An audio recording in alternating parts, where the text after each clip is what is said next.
Wherever you go, whatever you may do, may the angel within come shining through. Hello and welcome, all my beautiful earth angels, to the Angel Within Us podcast. I am your host, Jane Renderer.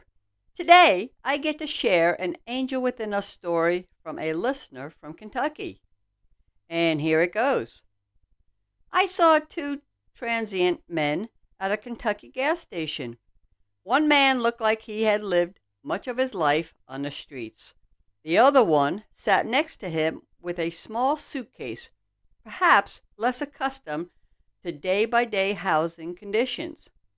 It was evident they both needed a shower, clean clothes, and at least a meal or two. They sat next to each other under the gas station overhang as they watched vehicles and people come and go.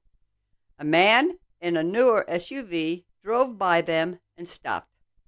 They weren't holding cardboard signs, but the driver handed the rougher-looking man a bill. He humbly accepted the driver's gift. I was thrilled to see this driver who gave without any request.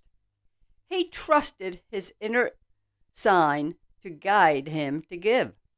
This angel story doesn't stop there.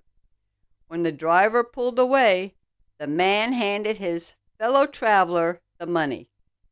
Based on their unspoken body language, one man looked happy to give, the other man's face lit up with appreciation. I watched this interaction from my car and felt inclined to take a walk break before I left the gas station. As I neared the two men, I smiled and said, "Happy Saturday, friends. I hope people are kind to you today." The well-seasoned to the streets man said, "Most of the time they are." Wow! I got back into my car with a feeling that this non-typical preacher just delivered a valuable sermon that goes beyond dirty green paper known as money. Thank you, anonymous listener from Kentucky, for a wonderful angel story. It reminded me of a chapter Diane Nyad wrote in her autobiography about her brother Sharif. He suffered from schizophrenia and spent many years living a hard life on the streets of Boston. Diane and her family offered many times to help him with housing, but he adamantly refused. He made his family among his homeless friends in Boston, and he had become their kind leader. They actually called him the Pied Piper because he would help them with medical, legal, and family issues. She wrote, remembering going to his funeral, feeling such sadness that his intelligence and considerable talents were wasted, but left that service not so sad for his life after hearing a big group of his friends attending and speaking wonderful stories of his humanity and his leadership.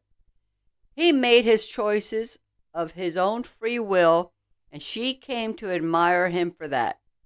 He had found his happiness, and she had come to respect him for his individuality and his choices.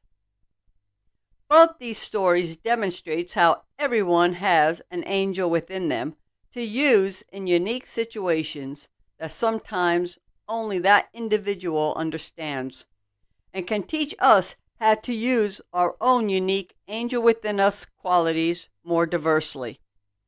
If you would like to share your angel within us story to be featured on future episodes, email me at theangelwithinus@gmail.com. Also check out Christina May's podcast, A Slice of Pie with Christina May, for short, inspiring, and uplifting thoughts. May be easiest to find under RRS Podcasts. Until next time, let's keep our angel within us light and love shining bright on all we meet to keep God's gift of love ripple effect growing. And God bless.